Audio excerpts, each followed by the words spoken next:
And welcome back once again to Everyman Driver. I'm Dave Erickson. Thanks so much for watching and welcome to the ORV park here in Spokane, Washington. It is snowy, it is icy, and we are so happy we have the 2015 Hyundai Santa Fe Sport 2-liter turbo and all-wheel drive, and that's why we're here to see how she handles off-road. Right behind me, there it is, the infamous pond. I'm sliding on it right now. There's no way in hell we are going to attempt it because those ice chunks are way too thick, can cause too much damage, and I have learned my lesson. So today, we're going to take her off-road and give you a detailed, snowy driving review. Let's get started. All right, back with me is Goose, my Goose to my Maverick. This is Greg, and he's volunteered again. Yes, indeed. To be with us as we go off-road. He can't stop himself. He says, all-wheel drive, off-road, let's do this. That's right. Greg, I'm fired up. We've got some pretty cool things with this vehicle. We're already talking off camera about it's got this great hill descent, locking all-wheel drive, traction control, obviously. We're going to test one thing right away. We're going to go up this hill. We're going to turn around. I'm going to put on this hill descent feature. Okay. Take my foot off the brake and go downhill and see what happens. All right. You can see people have been here recently. Yeah. Yeah. And they've taken advantage of it. And as you'll see, that pond has been tackled, but this might be the worst of what we'll go for when it comes to ice. Yeah, the pond is a no-go today. And last time when we were in the CRV, you were the one that brought to my attention, I can hear it cracking. I was up there waving. I was like, Dave. Maybe you should not do that. Okay, so here's the option. This has got a lot of great safety features, and we'll tell you about some of the new features for 2015, but here it is, this hill descent. It's in drive. We don't have a low in this vehicle, but we do have a Tiptronics. This is a 6-speed automatic transmission. More on the engine in a second, but okay. Drive, foot is off the brake, going downhill. Yeah. It is definitely slowing down. Oh yeah. I love this. It's all even, so it's not letting the car go sideways. I love that. And all-wheel drive, good feel on the ground. And these conditions right now are a little bit slippery. Yes. As you see straight ahead, there is the pond, and people, I'm gonna take these hill descent off. People have attempted to go through it, and that's why we see those big chunks. And also the tracks of trying to go up it. And no offense to Hyundai, I don't know how we're gonna do today. Yeah? It's gonna take some timing, some momentum to go around. Let's kind of just play with the edge of this pond. Okay. And see what is happening here.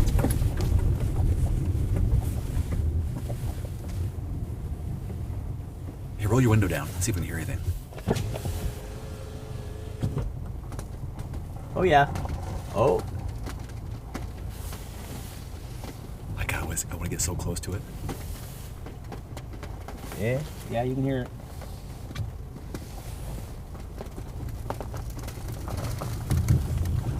I want to flirt with it just a little bit more Dang. on the outskirts.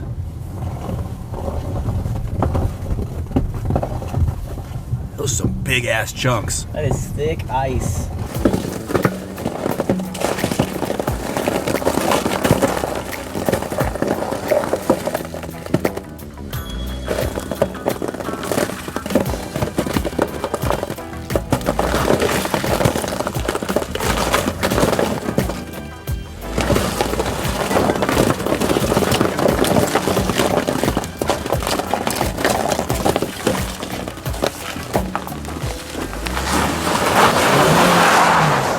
All right, ladies and gentlemen, let's talk more about this vehicle here. Okay.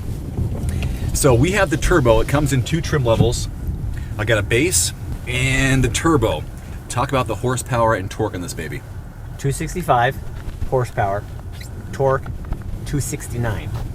4-cylinder GDI engine, 6-speed automatic transmission. It's standard, and boy, it does kick. I mean, I've been able to drive on the open roads with it, and it has really got a nice little pop to it. I've been thinking about doing a 0 to 60 in it, but these conditions that you can see here, it's not necessarily safe to do that, so I think I'm going to hold off on that. Now we have this is it's a compact SUV. It competes with vehicles like the Chevy Equinox, the Mazda CX-5, Toyota RAV4, even the Honda CR-V, which we drove last time together. Last time, that's right. But I like this one a little bit better because it has a few more, I don't know, bells and whistles. Yeah. This vehicle has the ultimate package on it, upgrade. Otherwise, this is a base of $33,000. But got this panoramic sunroof, HID headlights, right. LED taillights. Taillights, that's right. A huge 8-inch navigation touchscreen. Touchscreen, yeah. Otherwise, it's how big? 4.3. Yep, pretty small. Yeah. So I would suggest go with the upgrade. That ultimate package is about $4,300 extra. All right, we do have the locking all-wheel drive option here, and I don't know if I'll need it. Right now, it's just straight up normal. Oh, which reminds me, there are 3 driving modes: Sport, Comfort, and Normal. And we'll just go in Normal right now. And you can see people have They've come through here, yeah. And we're sliding a little bit. Oh, there's our first little hiccup. And it's got a blind spot warning. So when you back up, if something's that's on right. either end, it'll make an alarm, as you just heard. Okay, so that was okay. Still haven't had to lock the all-wheel drive. Is the CRV still pretty fresh in your mind from like a week and a half ago? Yeah, I think so. Remember we were coming through here? Yeah, you had the rear end off the ground. Oh, I do have the traction control is activated. So let's keep it on so we don't slip too much. Oh, there we go.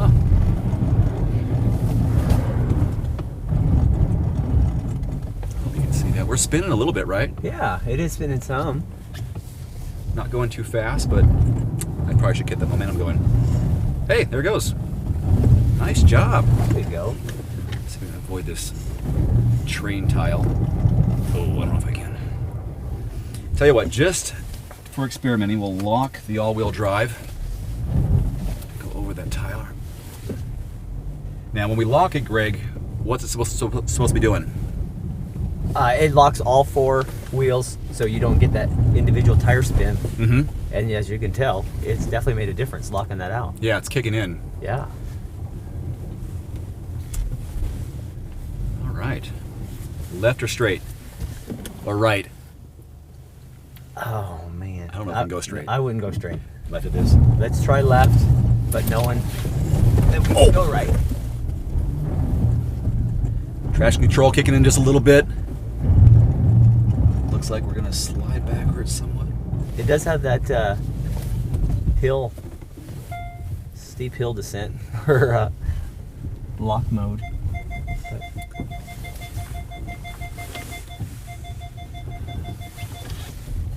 I felt one of the wheels up. yeah. Oh, yeah, we're teetering. Oh yeah, I feel it.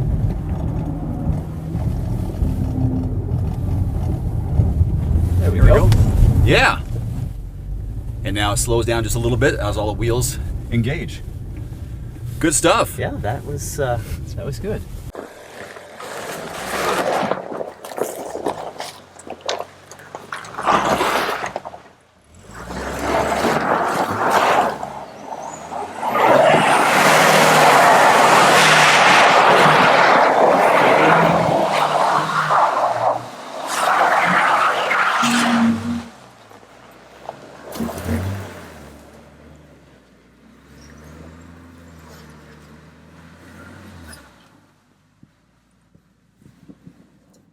The one thing that I think is a cool feature that some of the cars are coming out with, but this one especially, is the tailgate lift. Oh yeah, tell me more. So there are some manufacturers, I believe you tap it with your foot. You can say Ford. Okay, Ford, and it will open.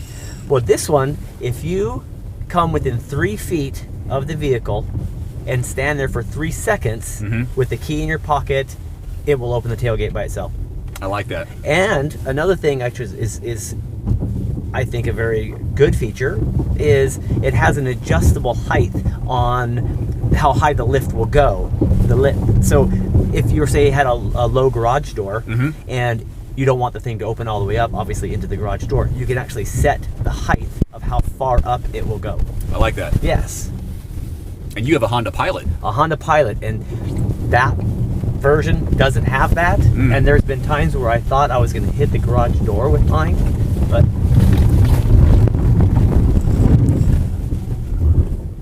How'd that go? that went well. So what's different with this vehicle versus the 2014 model? There are a few new features on it that are standard for 2015, and they include daytime running lights, driver's blind spot mirror, and auto up and down front passenger power window. Also, some refinements to the steering and suspension systems. This vehicle starts at 25 grand and does come in 5, 6, or 7 passenger configurations. Now, when it comes to fuel economy numbers, with the all-wheel drive, you're not going to get as good a gas mileage as you are with the front-wheel drive. And I've put almost 200 miles on the vehicle this week, and I've been averaging right around 19. And it's rated at 18 city, 24 highway for an average number of 21. So it's probably right. I think we're doing what Hyundai would expect. Yeah.